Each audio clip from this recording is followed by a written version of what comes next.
0, 257, 257, 257.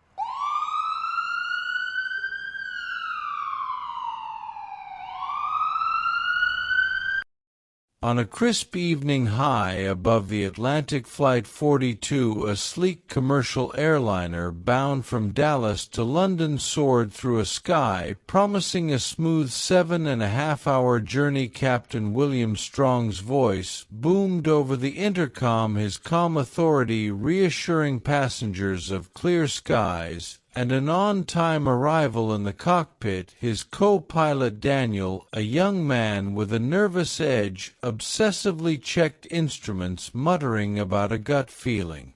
Despite glowing green displays in the cabin history, Professors Teresa and Hector, bound for a London convention showcasing rare World War II artifacts, traded excited banter about unearthed maps possibly tied to Hitler's wartime strategies. Sarah, a bubbly flight attendant, promised to hear their stories after her rounds. Her smile easing the humdrum of the packed cabin. Passengers settled in family's business, travelers a young couple snapping selfies, unaware of the surreal fate awaiting them. As the plane crossed the Bermuda Triangle, a sudden jolt shattered the calm. Drinks spilled, gasps echoed, cabin lights flickered in the cockpit, alarms blared as instruments went haywire, screens flashing erratically. Daniel, his face drained of color, stammered about a possible short circuit, but the radar painted a chilling picture, a swirling vortex of black clouds pulsing with eerie blue energy, uncharted and impossible. Captain William, gripping the controls, urged passengers to buckle up, his voice steady.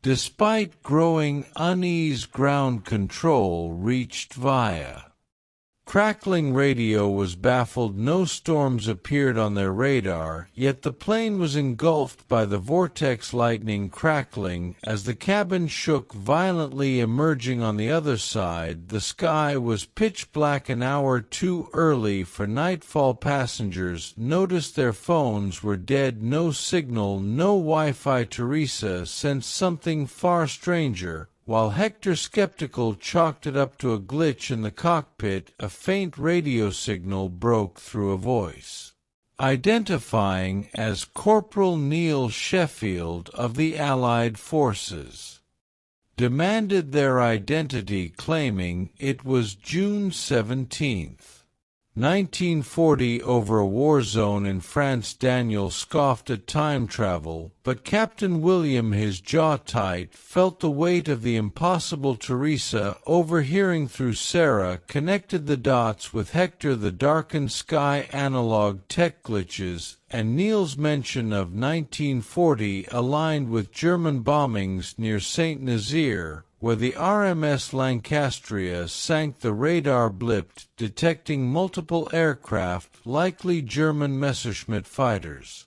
closing in. Fast panic rippled as the plane shuddered from distant gunfire. Bennett, a fiery businessman, catching the radio chatter, stood up, rallying others to land and hunt Hitler, believing they could end the war. Teresa warned that their plane's advanced technology in Nazi hands could rewrite history.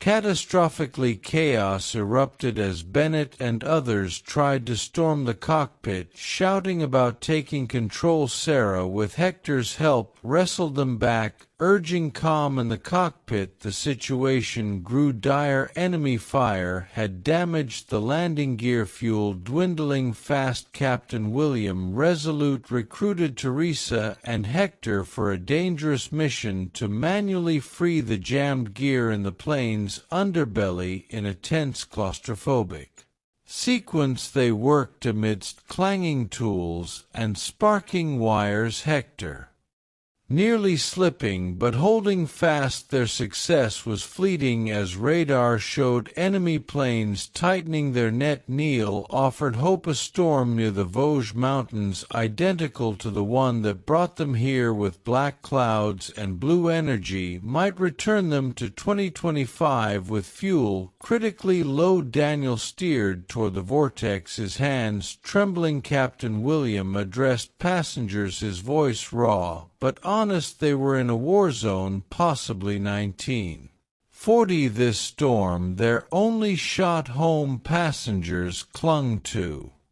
hope, some praying, others holding loved ones. Teresa gripped her history book, joking with Hector about swearing off flying. The plane plunged into the vortex, blue energy crackling, the cabin shaking as if reality unraveled. Silence followed, then clear skies. A modern voice from Berlin air traffic control crackled through. Flight 42, you're cleared to land. Emergency crews are ready. The cabin erupted in cheers, tears streaming as the plane touched down in 2025. Emergency crews swarmed, guiding passengers to safety. Captain William, exhausted, was last to disembark, pausing to stare at the sky forever changed by the Bermuda Triangle's enigma. Sarah found an elderly passenger lingering, scribbling in a notebook.